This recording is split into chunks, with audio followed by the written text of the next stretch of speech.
Well, hopefully we're all smarter this time around because yes, it looks like lockdowns are indeed coming back. So in this video, we're going to talk about what's already happening throughout the country because yes, mask mandates, COVID protocols are already here and happening in the United States. We'll also be talking about why this is happening, and no, it's not just about the election. And of course, we'll talk about what we can do as people who value freedom and truth. So of course, the media is already prepping the American people about what may happen this winter. Check this out. COVID is making a comeback this summer, so many of us would like to leave it in the past, but cases are once again on the rise. So when will new booster shots roll out? So this is a list of things already happening right now throughout the country. In fact, these are from multiple different articles that I found. So Morris Brown College was the first to make headlines after announcing that they would be implementing a 2-week mandatory mask policy.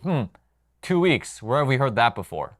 Here we go again. Due to reports of positive cases among students in the Atlanta University Center, per the memo sent to Morris Brown College students and faculty. The memo goes on to state that mask wearing, social distancing, quarantine, isolation, contact tracing, and temperature checks would all be re-implemented over the next 2 weeks. School events and large gatherings such as parties are also banned on campus for the next 2 weeks. And even beyond that, Rutgers University and Georgetown universities are also going to be requiring masks for this upcoming fall semester. And if that wasn't enough, Lionsgate Studio in Los Angeles also announced that they'll be reinstating mask mandates as well amid the rising COVID cases in Los Angeles. Now, this is all due to a highly mutated and concerning variant called B.2.86 R2D2C3, whatever. Now, of course, the media are already putting out hundreds of articles referencing doctors, how they're severely concerned about what's going on right now. Now, that being said, the first thing I'd like to say is that whether you like it or not, Alex Jones was right. In fact, check out this clip released earlier this week. By the middle of September, you will all have to wear masks again, and so will airport employees. Then by the middle of October, they are going to say that everyone flying has to wear a mask. We expect by December a return to the full COVID protocol of 2020-2021. Now, considering that there are other places that are going to be adopting 2020 mandates and protocols beyond the places that we just mentioned, it seems that his claims about the country going back to full lockdown by December may actually be coming true. Now, of course, the question is, what are they going to tell us to justify it this time? Because if you remember, what they told us last time to justify the full lockdowns and all that BS was that they needed 2 weeks to flatten the curve.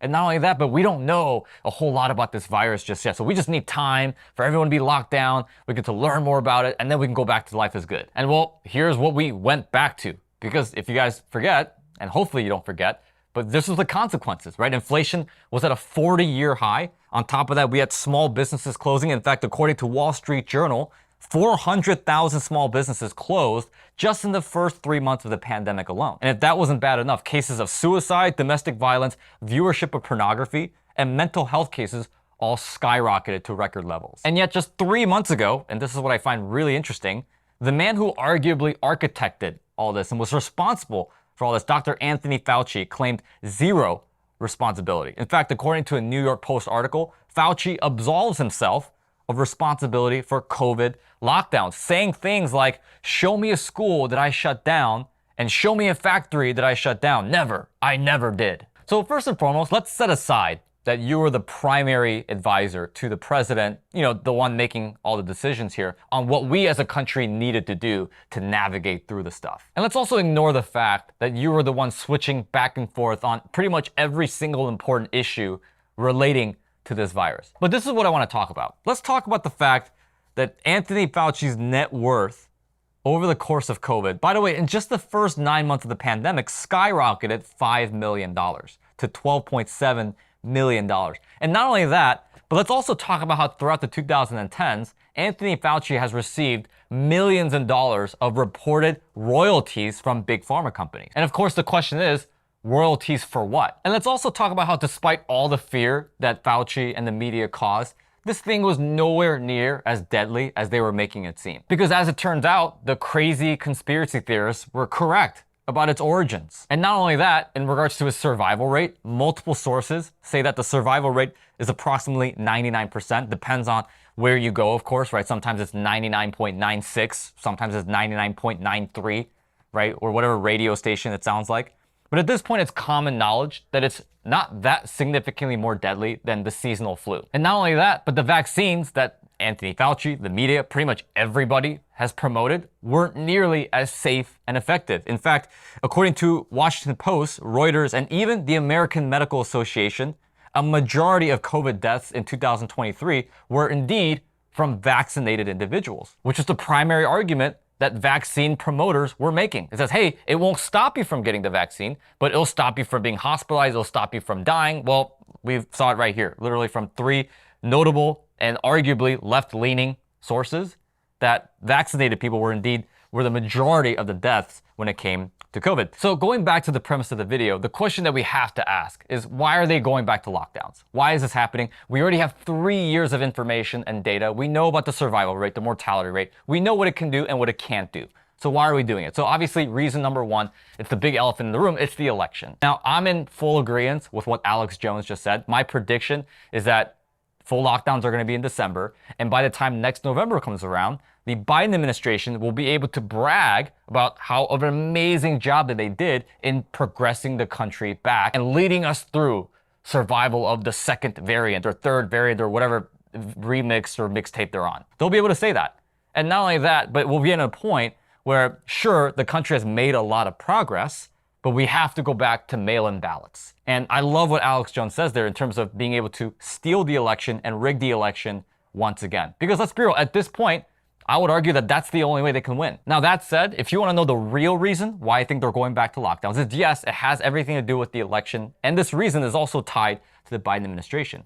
But I believe the real reason has everything to do with Big Pharma. Brought to you by Pfizer. So as a reminder, the federal government has purchased 1.2 billion doses of Pfizer and Moderna COVID-19 vaccines combined at a cost of $25.3 billion, or a weighted average purchase of $20.69 per dose. Pfizer itself had a full year 2022 revenue of over $100 billion. Now, on a side note, I think it's noteworthy to mention who predominantly owns Pfizer. It's BlackRock, Vanguard, and State Street. As we all know, these are 3 companies that are very, very closely attached to the World Economic Forum and are one of the largest supporters of the Great Reset Agenda 23 initiative. But let me also remind you all that Pfizer, along with other big pharma companies, donated $61.8 million for Biden's inaugural committee. So is it possible, at least 1%, that Pfizer, along with big pharma companies, have been seeing over the last 12 months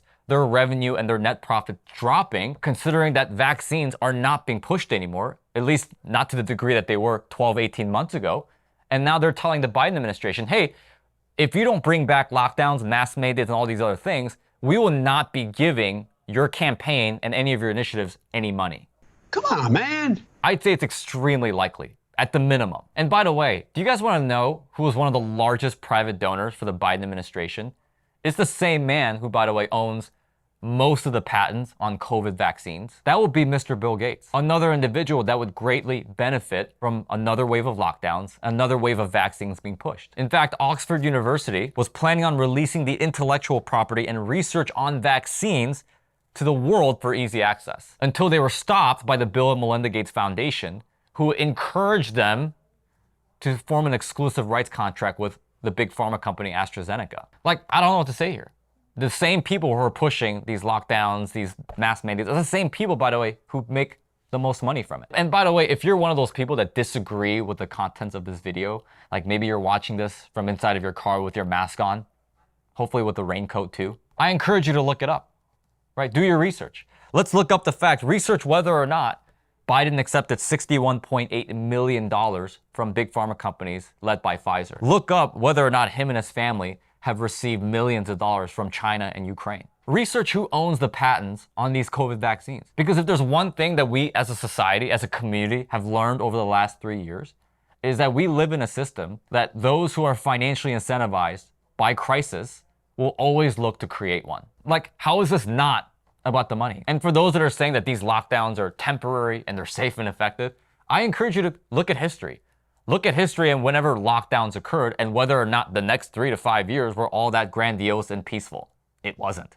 And why is it that in the past, whenever we had viruses, which by the way, were far more deadlier than COVID, why is it that we've never as a country had a lockdown? I don't remember ever experiencing a lockdown for a pandemic when I was 5, 10, 15, 20, 25. I don't remember that. Do you? I mean, this is clearly BS. Unless maybe someone could tell me otherwise in the comment section below. But if you're asking me, what do we do about this? Well, it's simple. We follow exactly what the founding fathers told us in the Constitution, that the people have the power, whether or not to comply. And if there's any form of tyrannical government, we as the people have the right and the responsibility, by the way, to hold our leadership accountable. And you know what? Accountability first starts with awareness, with the people being knowledgeable.